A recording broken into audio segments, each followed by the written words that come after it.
Hello, Luana, you're live. Oh, So I'm going to, hello, my name is Sakawis, and I'm the executive director of Great Plains Action Society. I'm happy to introduce our host for this evening, Luana Nelson Brown, with Iowa Coalition for Collective Change, and I'm going to let Luana take it from here. okay. Thank you, Sakawis. And Hi. you just let me know when you want me to add people on, and I'll do it. Perfect. Perfect. Okay. Hi, everybody. I'm sorry y'all caught me texting links to people. So glad that you could join us. My name is Luana Nelson Brown, and I am the executive director of the Iowa Coalition for Collective Change. And if you are watching me right now, then you are clearly interested in the things that are happening in the Johnston School District here in Johnston, Iowa. Just to give you an idea of what this is going to look like, we're going to be live for an hour. So right around 8 o'clock, we should be wrapping it up. What this forum is today is a platform for parents and parents of color and other interested parties who have heard about the recent incidents in the Johnston School District. Those incidents have been escalating, and at this point, I think we've received national attention. Many parents feel silenced, and with the latest incident that I'm going to have one of our other parents bring you up to speed on, a lot of our parents feel as if they were threatened, accosted. I've heard comments from parents that have reached out to our agency describing being in the last school board meeting and describing symptoms of trauma. People have said that they felt unsafe. They felt their heart was beating really fast. They didn't know what to do. And so whenever we get comments like that from multiple people, we know that it's a good time to open up a platform, have a forum, and allow parents to speak. And that's what we're going to do today. There are several agencies hosting this forum. My agency, the Coalition for Collective Change, the Great Plains Action Society, Des Moines BLM, and who am I missing? Sakawis will pop in and tell. Johnston County, Johnston Parents. All right, JPAIR, Yeah. Johnston Parents for Equity and Anti-Racism. I belong to that organization. How could I forget? Yeah, So, they're kind of the main ones that are in the thick of this right now. right, Yeah. exactly. So I'm gonna let's go ahead and bring in parents. How many can we bring in at once? We can bring everybody up on stage right now. Let's bring everybody in and let's just go ahead and get started. Hey, here y'all come. Hey, look how cute Jalen looks. I'm going to ask Bridget to turn on your mic and camera if you can hear me. There you are. Quick. Yes, sorry, we are hiding in the basement. That's okay. That's another thing. If you're not in Iowa and you're watching us, we are all experiencing high winds right now, possible tornadoes. So you'll probably hear tornado sirens. And if I disappear, my power went out. So what I want us to do, y'all, is to just have some frank, open discussion and conversation. But to start, I feel like we should bring people up to speed on exactly what's been happening. And I'm going to ask Shalom to do that for us. And then Jalen, we're going to come to you because I know you can't stay on super long. And then we'll go from there. And I'll give everybody a chance to speak and get everything out. And then if we want a dialogue, then we can do that too. So Callis, is there a way for us to take questions from like public? Yeah. I will ask people if they would like to ask questions. Please put it in the comments from whatever platform you're watching. If you're watching from Facebook, comment there, or YouTube, comment there, and I'll keep track. And I do want to ask Luana, I hope, or Shalom. I don't know if everybody knows about how this started with the ban on books. So if we could also explain some of that, I would love to hear that as well. Absolutely. Take it away, Shalom. You want me to go? Okay.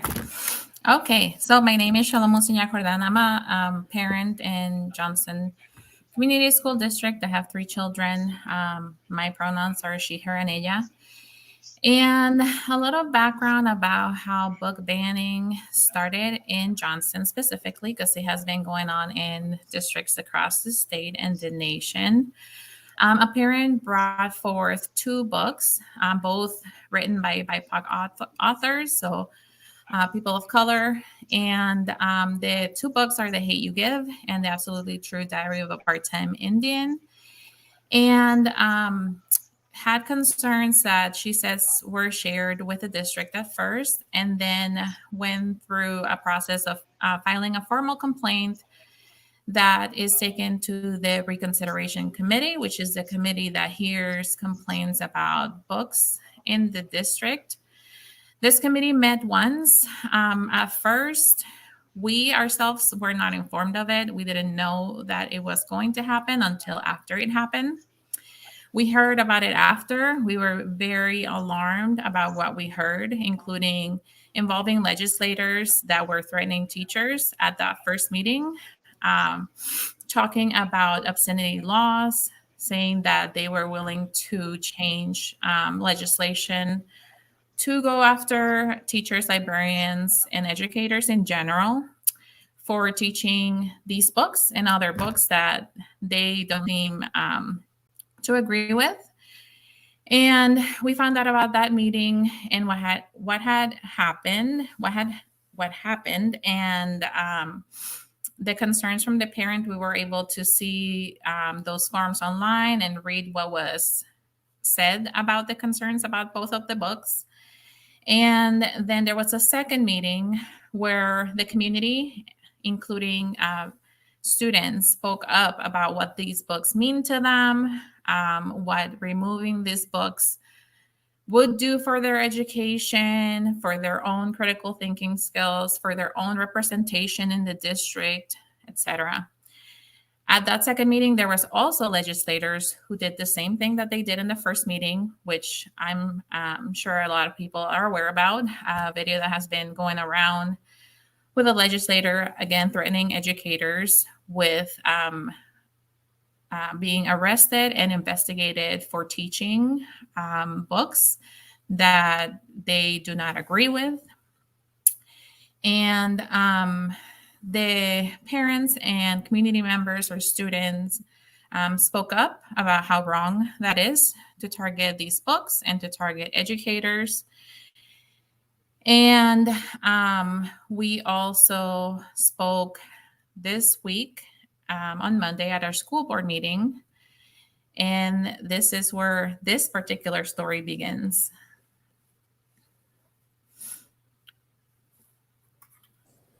Do you want me to go on to what happened on Monday? Yeah, if you would, that would be awesome. Okay. So on Monday, we had a school board meeting to hear as an agenda item to vote. The board would vote on if they wanted to hear an appeal from the parent, because after the 2 initial meetings, the Reconsideration Committee, supported by the superintendent, decided that they would support both books staying on the curriculum at Johnston High School, and they supported increased communication and clarity about the titles and content of the book. That recommendation was brought forth to the board on Monday with the support of the superintendent and also the support of a lot of the speakers there. I would say most of the speakers there. And again, we spoke, and other parents and community members spoke in support of intellectual freedom in books, especially diversity in books, which is not a lot in Johnston. So we want to make sure that we are allowing for the diversity to continue to exist within our books and stories that are for us and by us. And one particular parent at that point in time was talking about the absolutely true diary of a part-time Indian. She was expressing her disagreement with the book and said racial and homophobic slurs during her comment. She was not reading a passage. She was saying, in the book, there is these words, and said both words. Did not say F word or N word, said the complete word. At that point in time, many of the parents that I was around were shocked that just happened. We're looking around, we're in this belief. I think we all kind of check ourselves to see if we had heard correctly, because that's how much disbelief we were in. The person was allowed to finish her public comment, was even clapped after that, applauded after that public comment. And then nothing happened from administration, the superintendent, or the school board members.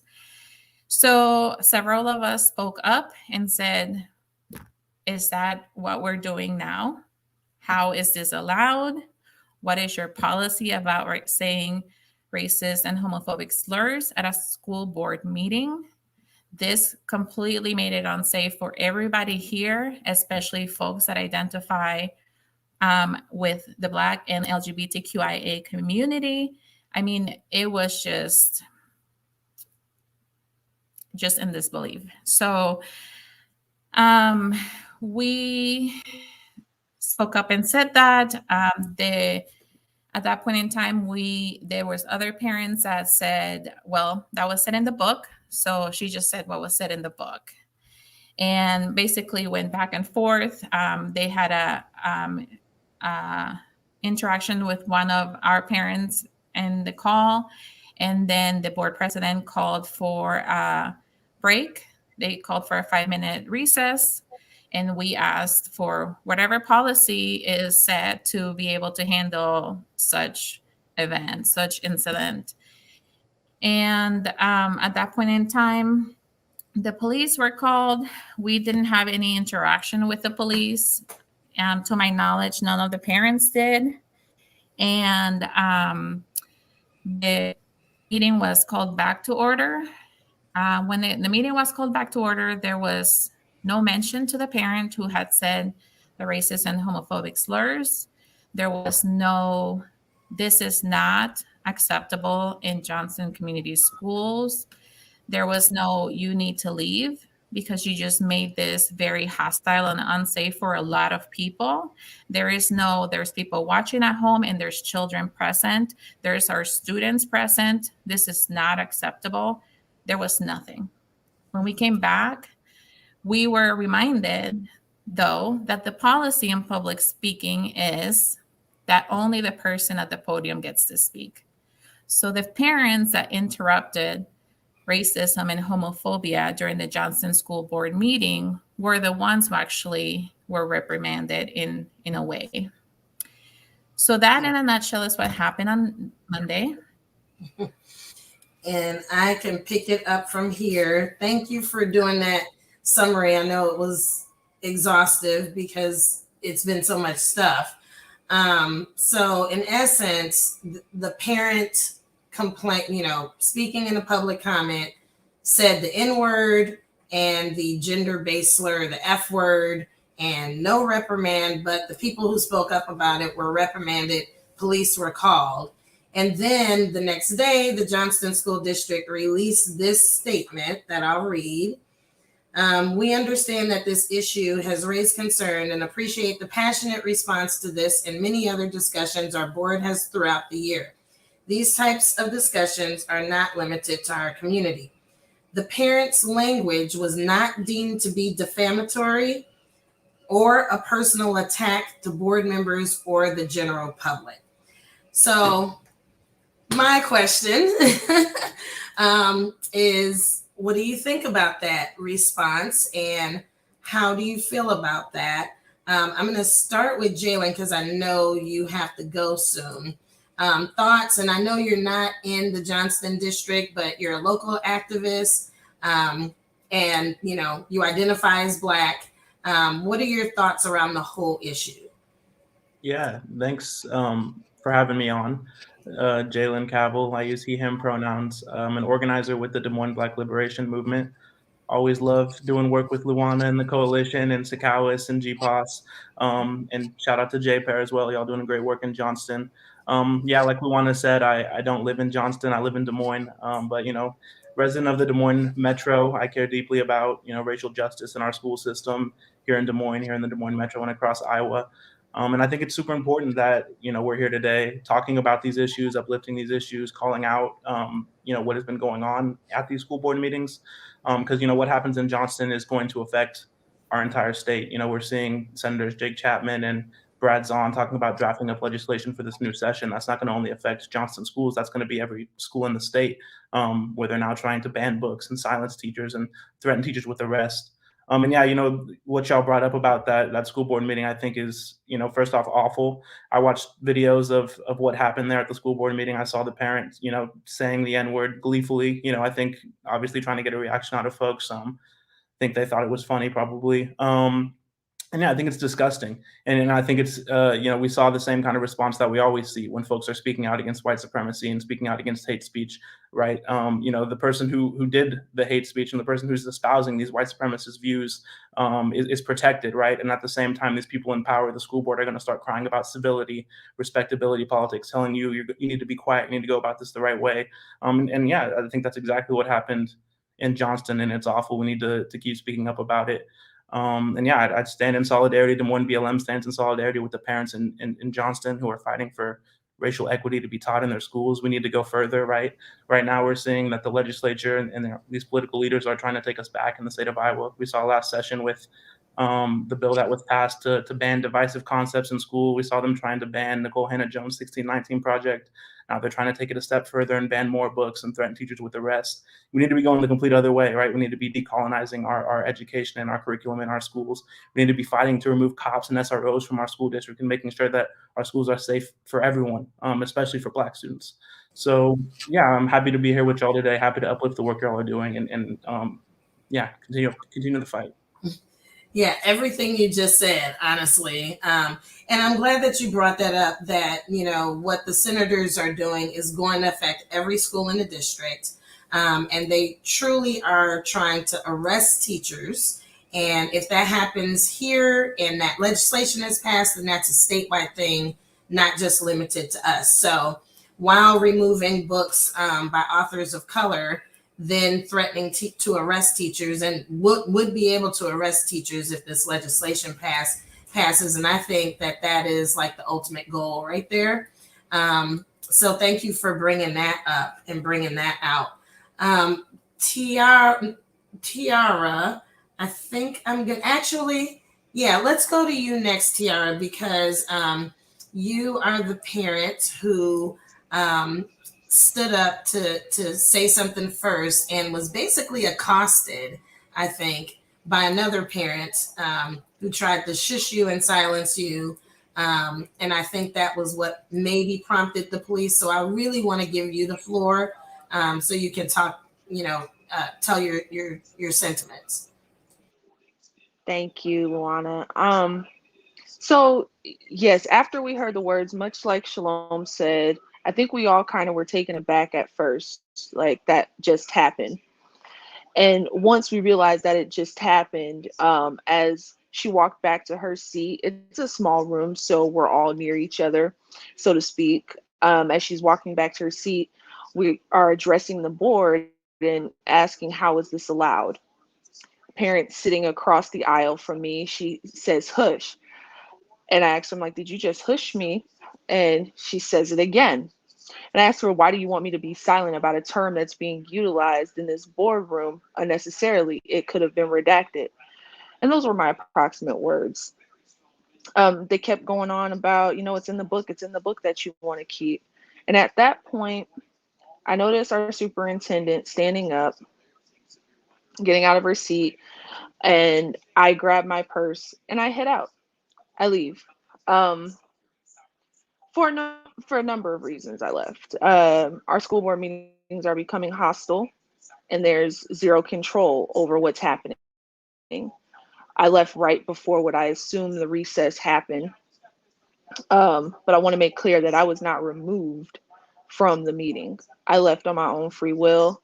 It was a personal choice to keep myself safe and to avoid any more discourse to take place. The business of our district is not happening right now, and that's unfortunate. And as long as we're having arguments and meetings, we're going to keep having 4-hour plus meetings. So that was Monday. I think the bulk of the damage has happened after that. Um, Today has been trying. I won't go into all the details about today.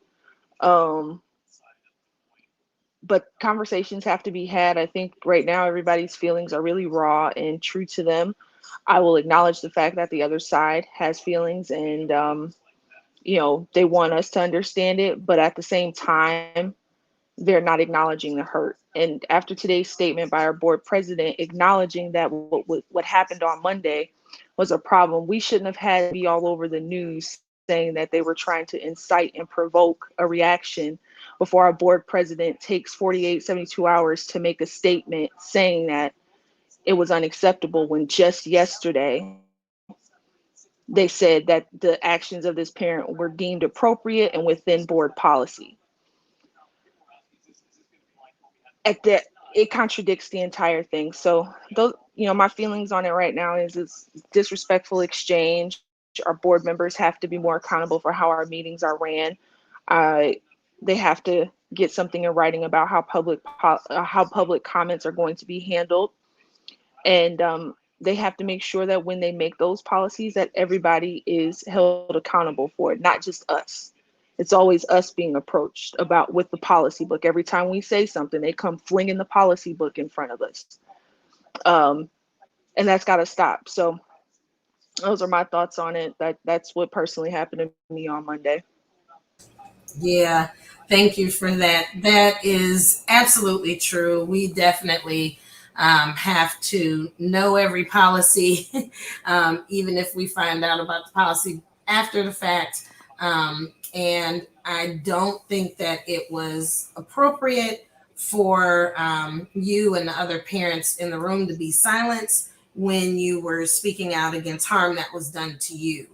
And I think that's a consensus that has come forward from everybody that was at the meeting, or most of the people that was at the meeting. So I appreciate that. There was a comment that popped up, Sakawas. Did you do that, or did that just pop up? Oh, okay. So I should ask that question. Well, yeah, somebody wanted to know why MV left the meeting. Okay, I don't know who MV is. Do y'all? That's Michelle Veach. I was trying to work on the chat while you were hosting, so I was trying to work that part out. I'm doing my best to respond to questions. Mostly these are comments at the moment. Okay. And I'm trying to get to, so. Okay. So we had a comment that said, do you believe that this ban is in correlation with the BLM movements and other protests that took place in the last year? Do we believe it's in correlation with the BLM movements? I'm not exactly sure what in correlation means. If the person asking means, are we all fighting the same fight? I would say yes. And that is why Des Moines BLM was here, had to go, but was here. Do I think that we're all trying to force some agenda? No, other than liberation and justice. And so I'm not exact. Does anybody else want to take a stab at that question? I actually have something to say on that when it's my turn to talk, so I can respond to that a little later. Okay. But yeah, there is this question here. I'll put it up here by Anne Laurie Smith. I'd like to know why MV left after her statement. Okay. Okay. Go ahead. And that was Michelle Veach. That's the one that accosted everybody. She's the one that on video is saying the words out of context. And I believe she left because she just knew she was in the wrong. That's my personal belief. Because how do you say something like that, have the interaction you have, knowing that you were the one that was being aggressive and rude, and you had to leave? But that's not her first time doing that. So who knows? We're trying to have civil conversations now on our community district page, and that's not going very well right now either. So it's a whole bunch of unnecessary battles happening. but they're happening. Yeah, I agree. It's Yeah. interesting that it's not being highlighted that she left. It's highlighted that the 6'2" Black woman grabbed her purse and left, and it's made to look as though I was aggressive and that we were fighting. There was no fighting happening in this meeting. I did not approach anyone. At no point in time did I go near them. I left. I removed myself, but she left also, and that's nowhere to be found. And that's the continuation of the narrative right now, and that's the damage after the fact. I think more damage is happening after the meeting than actually happened in the meeting. Yeah, I would totally agree with that. Can I add? Yeah, go ahead, Shalom. Okay, sorry, it's breaking up a little, so if I am laggy, that's why. I want to uplift everything that everybody has said, and I want to say that there's two issues, right? There's the issue of the woman that said what she said, but I want to also uplift the issue of the system that allowed, empowered, and really, I'll just say allowed and empowered the women that said what she said to be able to say. So I feel like the problem, in a way, as we talk about many ways, is systematic, right? So there was no direction from the superintendent. There was no direction from the school board members about what took place. So to me, that is just as problematic as the one person that felt empowered to say what she said, but not only to be allowed and empowered to do that. So I think it is a problem of direction, of leadership from our superintendent and from our school board members, because if our school board president, if our superintendent, if any of our school board members would have said, that is not okay, you need to leave. We do not say those words in our school board meetings. We do not allow those slurs in our spaces. We believe that people should feel safe and free from hostility. We would have been having a completely total conversation right now. And we probably wouldn't have even had a conversation right now. We would have talked to each other to support each other, but we wouldn't be calling so much issue to what just occurred. So it's a problem of leadership at the district. It's a problem of, really, when it comes down to it, our students not feeling safe, our students not feeling supported. And this is just spilling over to what also parents that are in the district are seeing. Nobody in the districts feels supported. And that goes from the top down. And when I look from the top down, that is the superintendent and that is school board members. So to me, that is a problem. This parent is the problem. But the bigger problem is that is allowed. Yeah, I totally agree with that. I feel like if you were in Hy-Vee and someone uttered these words, probably every single person would have, said, no, not here. But in a public school board meeting, it was allowed to be said and then defended immediately afterwards. And from my position, I feel like that is just a symptom or a sign of all of the things that have been happening, the undercurrent of supporting white supremacy, really, in the district, and the district not taking a clear stand. There's a lot of things that I agree with the district about, but I do believe that was handled very poorly. And I have more to say, but I want to let y'all get Leah, do you want to jump in before I go to Cows? I feel like we kind of like covered everything because that happened on, I would like to say this, that happened on Monday, and it took our district less than a day to basically come out and put a stamp. And the analogy I feel like is when 1776 came out, the governor came along and put down their stamp her stamp on basis of agreeing with the 1776 pledge. So by the district doing that in turn, that's more harm because you're basically saying it wasn't defamatory. And it took a school board president to now come out and say as an individual, that's not what she agreed with. And that's got, you know, more turmoil. Like our community just needs to really have more than just a conversation, but really, you know, my thing is action. Like we really need to put that to action. I wanted to, I don't know if we'll ever touch on this, is I have a problem when there are parents who may be white and they have biracial children and hiding behind having Black kids as is okay. And that's what I have happening now on the district page. There's a gentleman on there saying, well, he has 2 Black sons and he just is going to disagree. And it makes no sense why you were okay with knowing that lady caused harm. To see another parent leave out of the meeting with a 6-year-old child in tow, that's hurtful. That's my piece to it. There were kids in the room more so than the adults. To have children experience that is hurtful. And our kids are experiencing this 2 ways. The ones that are already in high school saying this is happening to them, and then they're watching our community do the same thing to the adults in the community trying to speak out. Yeah, that's exactly where I am, Leah, and what I was going to bring out, because we've got a lot of people saying, well, she just said what was in the book.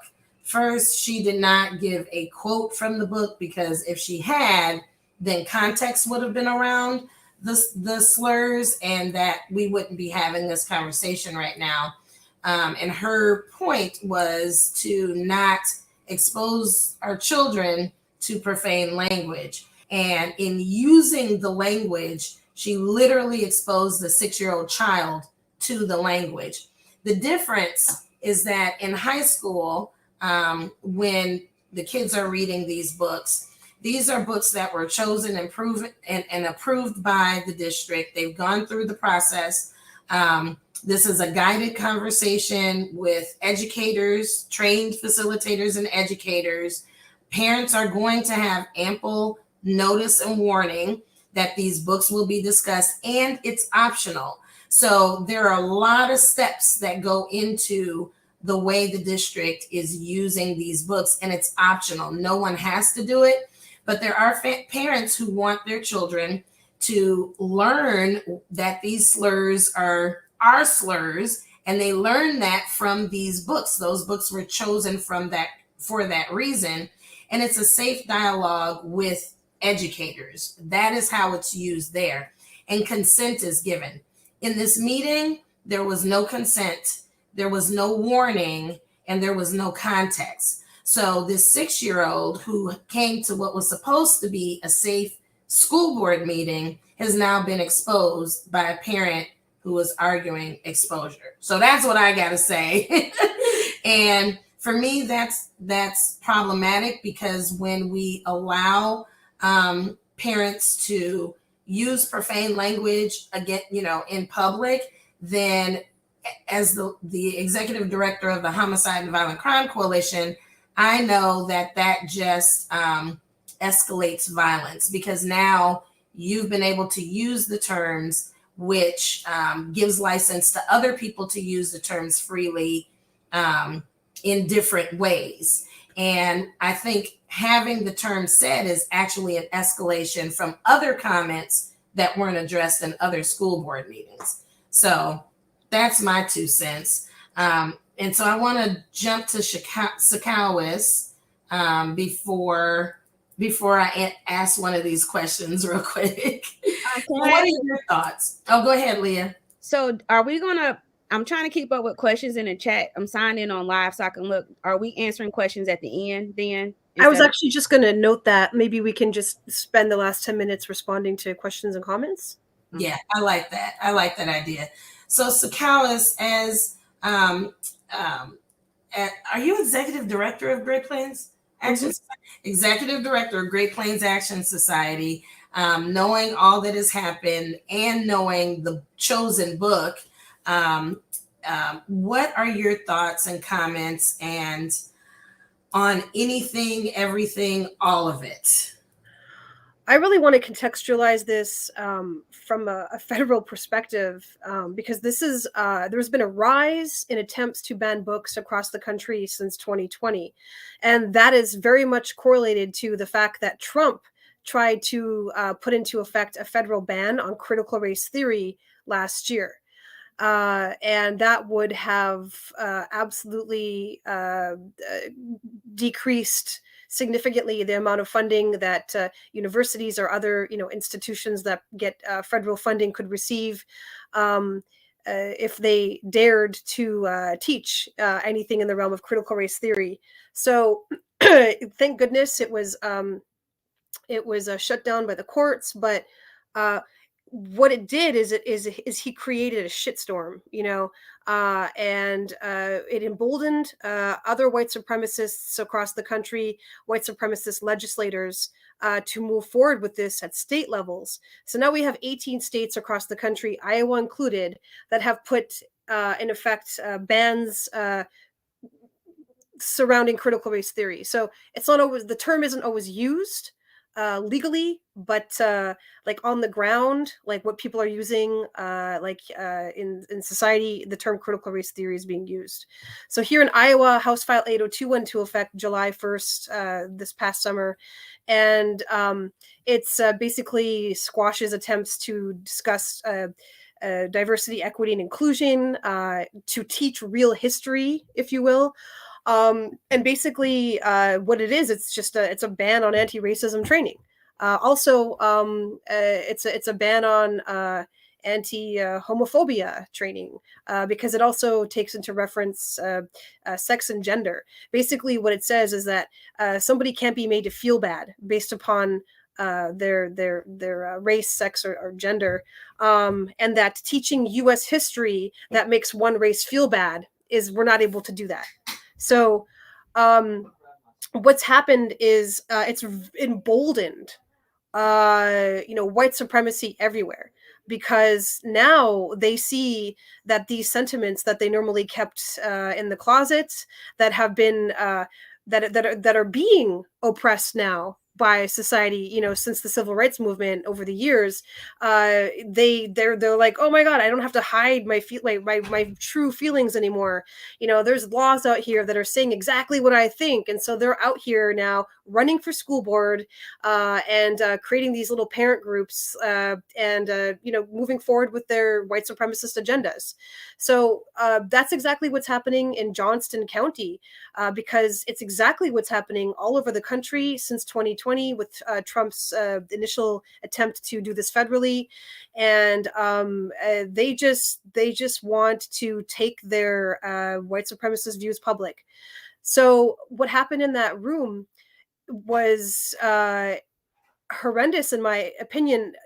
People have no idea what it's like to hear the N word or the R word. For us, for Indigenous people, the R word is something that really offends us.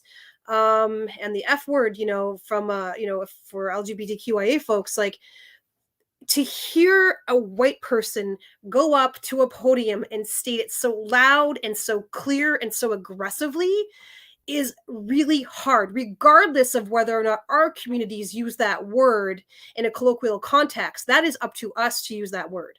And that is up to, creators that are writing anti-racist books like this, to use that word to educate, which is what was happening in here. So if you can take your time to read page 64 of the book, you will see that the word, the N word, is used in a context that is actually an anti-racist context. So the person who uses the word gets punched in the face. So I would like to ask this woman that was up there on the podium, was that her intent? Was she trying to recreate something? I don't really know. All I know is that it was absolutely wrong, and it blows my mind that the school board did not have an immediate reaction to that. Immediate. They do not see that as aggression, because they themselves are clueless and uneducated on that topic, and they just thought they would sit back and look at it academically. But it wasn't academic. It was not said in an academic context. And the fact that these people want to ban a book by Sherman Alexie, and The Hate You Give, the fact that they want to ban these in the first place is a huge issue in and of itself.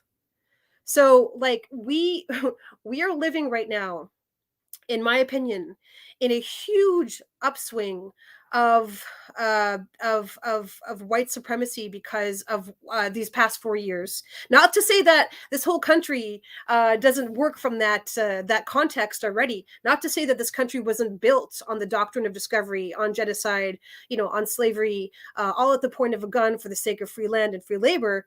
But what I'm saying is that people are feeling particularly emboldened right now, and we're going to have many more fights ahead of us. For instance, we should very soon have another forum where we can discuss what's happening in Iowa City with students using blackface and the N-word, and the school district actually punishing Black students for speaking up and protesting. We should talk about what's happening within school boards and the mascot issue. We just hosted a forum on Sunday concerning that topic. There are mascots in the state that depict Indigenous people in horrendous ways as savages. There's literally Sigourney, Iowa calls themselves the Sigourney Savages. I mean, like,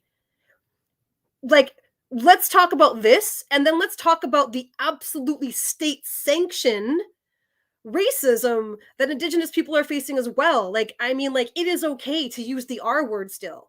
I mean, like, that is mind-blowing. So we have a lot to do, and we will be here working side by side with the community, with Johnston, with JPAIR, and with ICCC and Des Moines BLM and One Iowa. And I mean, there's so many other groups that are doing amazing work we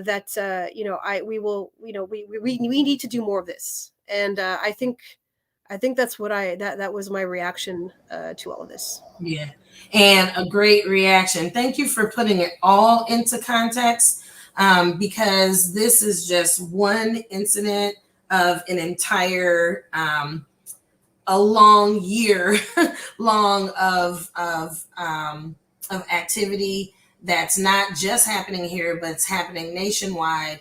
And we're just now at the point of what we're seeing now, and I feel like that's an escalation. What we're dealing with, what we dealt with in that room, is an escalation to everything that has happened so far. You mentioned One Iowa. Thank you for mentioning One Iowa. Hold on one second, Leah, because One Iowa sent us a statement, and I want to read it real fast, and then I'll jump to you. For those of you that don't know, One Iowa is an organization here that their work is rooted in intersectional advocacy for LGBTQ Iowans, and their statement says that the use of slurs is always unacceptable in a fair and just society, but is even worse when they are used in spaces that should be safe and welcoming to the communities they serve. The use of such slurs and the failure to address them at a public school board meeting is unconscionable. We call on the school board to address these issues immediately and make it known that slurs and hate speech will not be allowed during their meetings without exception.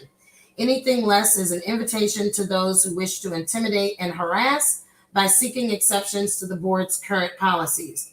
We stand behind the parents in Johnston who are taking action to hold this board accountable for the harms they've caused, and we support their efforts to create an environment where everyone feels welcome, affirmed regardless of their race, ethnicity, sexual orientation, gender identity, disability, religion, national origin, education, economic status, or any other distinguishing trait.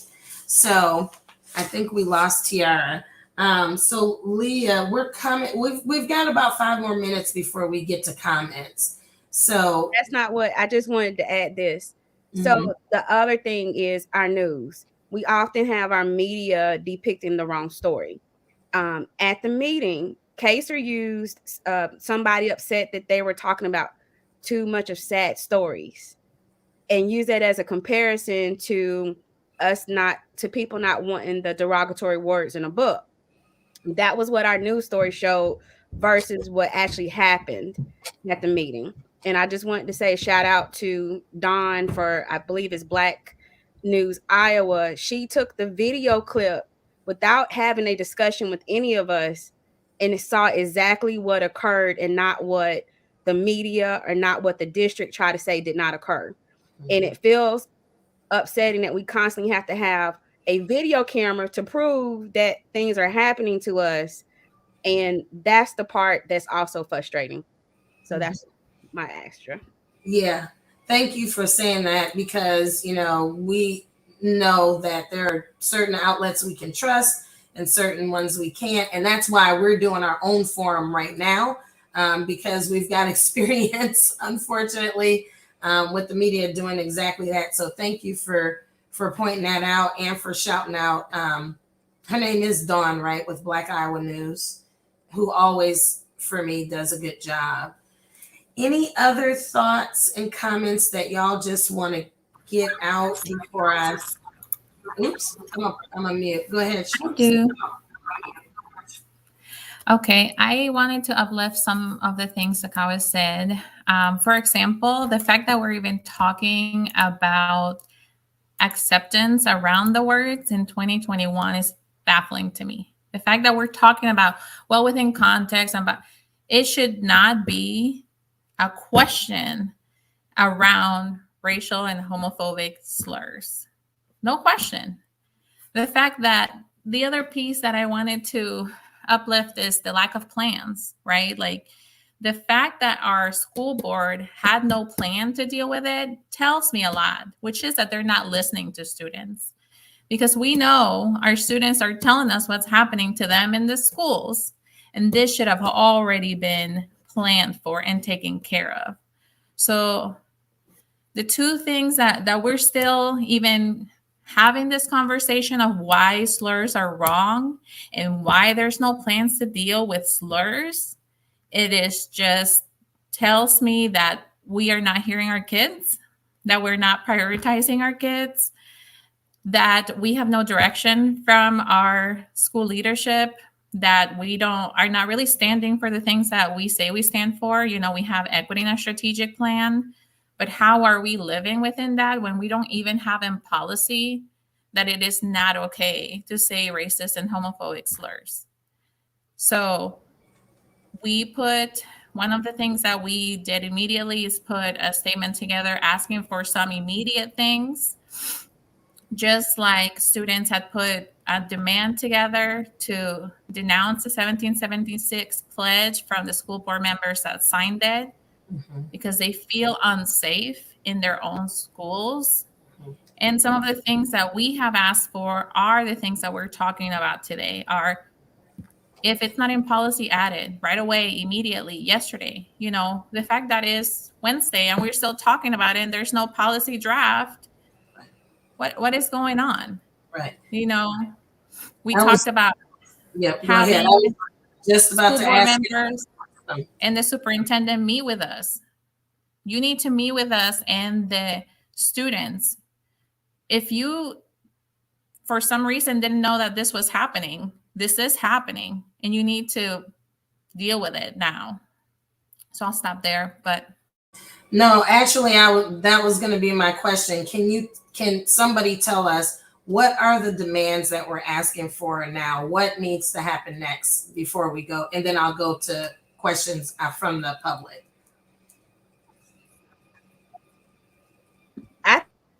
Starting right there, our policy needs to change. Just like every meeting I've sat in an equity and school improvement advisory committee, let's have some norms before we start this meeting. If we can get up there and say the Pledge of Allegiance, surely we can sit down and talk about what the rules are, because I feel like this is the second time a white female has been allowed to look like in power and say something. At the Reconsideration Committee, you know, the person who made this all start sits down at the table with the committee as if she's the chair, and then have her antagonized from the audience and have the chair tell me, you know, talk to me. That was no different than watching it again. All of it is just triggering and it's annoying. And so I think start there with our policy, have our norms there. And let's go back to the actual proposal Jay Pear put together that wasn't about money, but you can't keep expecting people to work for free. Every time I look up, like, what are we going to do? I mean, we still have families too, you know. Tuesday was hard day to process, you know. But I think staying on point and within time is there needs to be some policy and something more specific, because that mic should have been cut off and she should have been asked to leave, and not cops called on someone speaking up. I mean, Tiara is like the most eloquent person I know. And the fact that she could take the time and say something, like, we need something in place that protects us. Yeah. So change of policy. We want the policy to state that racial slurs and expletives are prohibited in school board meetings.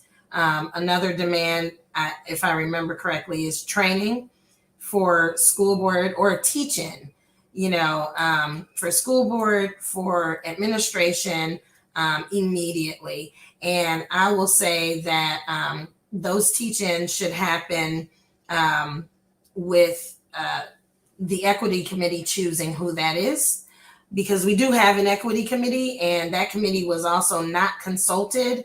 And that's one of someone's questions before the district made a statement. I think that was a mistake. The equity committee should be consulted anytime the district is going to make a statement regarding equity or regarding white supremacy, homophobia, racism. Check with your equity committee. That's what they're there for. Tell me the other demands, and then I'm going to go to the.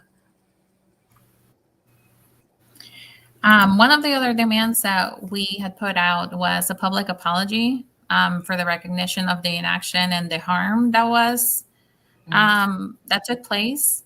I think we started seeing a small step towards it today when our board president put out her statement, recognizing that the words that were said are not okay, but there needs to be more than that. From our superintendent, there needs to be accountability, and there needs to be commitment in all of our school board members, because we know we have 7. We cannot have one board member saying, I recognize this, and the other 6 be silent. Mm-hmm. That just continues to tell the students that they don't matter, that they're not safe.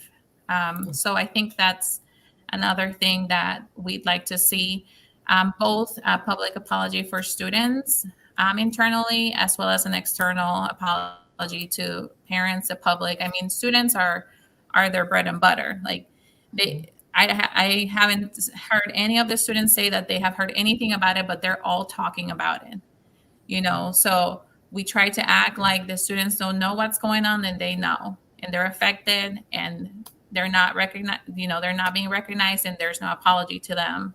So I think that's one. And the other is the recognition externally of what is happening from all of the leadership involved, with which to me starts at the top. Is the superintendent and it's the school board members, all of them.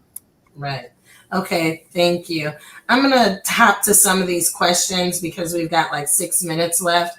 If you're interested in reading these demands and what we're asking for, you can go to JPAIR's page, Facebook page, Johnston Parents for Equity and Anti-Racism.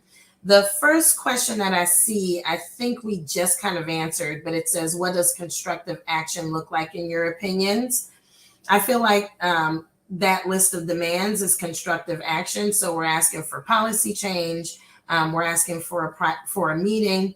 We are asking for an apology. And tomorrow, students are having their own forum so that their voices can be heard as well. The very first question, why did NV leave the meeting? I don't know, but I think we talked about that a little bit as well. I think all of everybody on here feels like maybe it was because she knew she was wrong. I think Shalom said that. Without her here or them here, I don't think we can answer that, but we suspect they knew they were wrong and they were uncomfortable and left. Jalen earlier said maybe it was, it was specifically to antagonize and incite issues, incite violence, I will say. And that could be why they left. But you'd have to ask that person directly, I would say. Was Lewis Fountain consulted before the district posted their statement on Facebook? I don't know. Does anyone know? I want to go with a no. I feel like unless someone else can like comment in the chat and tell me different, but I feel like not, because when that incident happened, I walked out because I need to cool off, and I saw him sitting there, and when he walked in, I'm going off a reaction, so nothing I've talked to him directly about. So I would say no. I would guess no as well. So none of us know for sure, but what I do know for sure is that the equity committee that is a part of the school board that was constructed to deal with issues on race and homophobia and other things, no one in that committee was consulted. How do I know that? Because 3 of us on this call are on that committee. So if the equity committee wasn't consulted and Lewis runs that committee, I'm pretty sure he wasn't. So we could find that out, and we'll ask and post it on our Facebook page. Was the school district's attorney at the meeting? I don't know. Does anyone know that? We know they consulted prior, so they had met like at 4:30. Okay. And we believe they might have been, oh, you said at the meeting. So yeah, we believe so. Okay, so we believe so. And there is a comment. Lewis Fountain was not consulted. So our director of equity was not consulted. Okay, thank you. Thank you for that comment. So Michelle, we do believe the district's attorney was at the meeting. Shekinah wants to know, any thoughts on what can, oh, sorry, Shekinah, said your name out loud. Any thoughts on what can be done to prevent that kind of language in public meetings moving forward? Discussion with highest form of leadership, the board to adjust policy. Yes and yes. Absolutely, there is a chance for the board to adjust policy. And I did not read the statement that came from the board president this morning, but she did say in a statement this morning that she has heard our parents' concerns and would like to propose reviewing the policy and make it so that expletives are prohibited no matter the context. Any other thoughts on that question? What can be done, or do you feel like we've kind of covered that? We just need to talk to Kaser, but I'm quick to jump. So yeah. And a discussion is part of our demands as well, for them to have a discussion with us as well. Okay. Your last question. If Jason, why am I? Okay. If JCSD does not comply, what is JPAIR prepared to do? Who wants to take that? JPAIR is prepared to ask the community, what do you plan to help us do? Because this is going to be a community effort. Tonight is my son's birthday, so I went all night and didn't say that. So if I'm here and I'm dedicated, I need to see some dedicated people doing something. So that's me speaking of one of our group. JPAIR is prepared to do everything that it needs to, that we need to do to make sure that our students are safe. Our student safety is priority, and that our district is living by the vision and mission and the equity and the principles, including equity, that it has set forth to do. So that includes partnering with students. That includes making sure that we're showing up at school board meetings. That includes many things. So JPAIR is ready to do the things that it needs to take to, because like policy, that's just one little piece. And the fact that we're even still talking about, is the equity committee and the director of equity still included in some of these things? Why? We hired a director of equity. We have an equity committee. Why do we have questions about, are we involved in the conversations? That should be part of everything that is happening with equity. So it's much more broader than this specific policy, although this specific policy completely needs to take place. Yeah. I would agree. I didn't know if Tiara, you wanted to. Well, I agree with you guys. Much like what we're doing right now is actually it's working. One of the best playbooks during the civil rights movement was that you get in front of a camera and you let the public see what is happening. And if they continuously disregard what our thought process is, what I'll say is that JPAIR has acted with nothing with elegance and grace. Just complete, elegance and grace.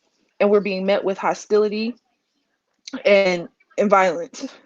So the more that that's highlighted, the more attention that they will get. And if they would like for us to make them famous, we can. Thank you. That's exactly what I would say as well. We're prepared to do what we need to do, and we are skilled in being public, being very, very public. And we have allies who are skilled and collaborators that are skilled in being very, very public. And so that will continue. And I do, Tiara, agree that I think we get things done sometimes when we are public and vocal.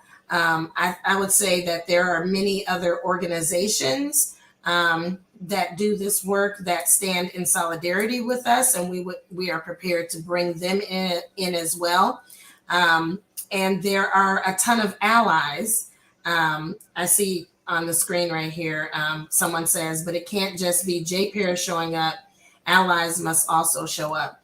And there are a ton of allies because the last school board election told us, when you saw where the votes went, that most of our community actually stands in solidarity with us. Our community is united on some issues, and those folks, we're prepared to bring those folks forward with us as well. And I think that this is probably the last question. How can the community keep active and informed? You can go to all of our Facebook pages, particularly the Johnston Parents for Equity and Anti-Racism Facebook page. We're always posting on their developments. If you want to keep informed with the greater, broader conversation, things that are happening across the metro, across the state, and across the nation, then Great Plains Action Society social media is a great place to go. The Coalition for Collective Change, my agency, Des Moines BLM, we all have pretty active social media pages: Facebook, Instagram, Twitter. The other two more so than my organization, because I only have 2 staff, but that is a great way to keep in touch. Also Surge, so Showing Up for Racial Justice, SURJ, also tends to post our things as well. So those are ways that you can keep informed. And if you stick with us, stay on our Facebook page and follow us, you'll find that we've got other things planned coming up that we should be announcing right now, but we're busy talking about people using racial slurs. So anyone else want to Did we mention our coalition? We're trying to get together. I see people saying DCG families are our allies. We're also trying to make sure people doing similar work to us in the metro are partnering with us as well. So that's another thing. And then I think we're trying to get some resolutions set up as well, but we just need our equity committee to get going. Right. Thank you for the coalition. So JPAIR does have a coalition that has begun of other school districts that are experiencing the same issues. And we've had a couple of meetings thus far. If you are a part of a school district that does not belong to that coalition, reach out to JPAIR and we'll see about pulling you in, because there's a lot of attention on Des Moines public schools, but the suburban areas don't get a lot of attention and we're under attack. So we are actually right now in the process of joining together in solidarity. Thank you for Dallas Center Grimes for the shout out. We see you and we stand with you too. Any other thoughts, comments, final thoughts? Yes, I have a final thought. Please, please, please listen to our students tomorrow. March for Our Lives and Community of Racial Equity from Johnston is bringing together students tomorrow during the Zoom platform because they're students and they don't like this platform at 6 o'clock. Please log in and listen to their thoughts, their feelings, and learn. I would also like to, give a shout out to all the other folks in the state working to combat this issue in these other school districts. I mentioned Iowa City, huge issue here right now. So Black students are under attack. And I wish I had more info on that at the moment. But I would say check out Iowa City Freedom Riders and Humanized by Hoodie. They'd have more information on that. And then December 20th, there'll be a school board meeting in Mason City to bring up the topic again of this really racist mascot. That forum needs support. So check out the Mason City School District and go to the school board meeting if you can. So we need this coalition that you were just talking about, Luana. Like, we need people from everywhere in the state to join. So I think that should be a really big step for us as organizers. Let's get more people within this coalition, create some kind of just agenda where something happens and we show up and shut it down. Yeah, totally with that. Let's make it a statewide coalition. Iowa City will be reaching out. Mason City will be reaching out. And absolutely. Iowa City, there's another organization there, BLM at Schools is another Yes, that's what I was trying to think of that. Mm-hmm. Yeah, check that one out. Check them out. They're doing some great stuff. I'll just leave it there. Any other thoughts, comments, questions that anyone has before we all retire and I get a lovely drink? All right. Thank you, everybody, for joining us. I really appreciate, all of you and love my sisters on the screen. And hopefully everybody in the public, you got a good idea of where we are, what we're asking for, and you got your questions and comments in. And we will keep you posted. Keep your eye on our social media, our Facebook page. And you will be able to have more than you can handle if you want to be involved. So thank you so much. We'll see y'all later. Stay safe.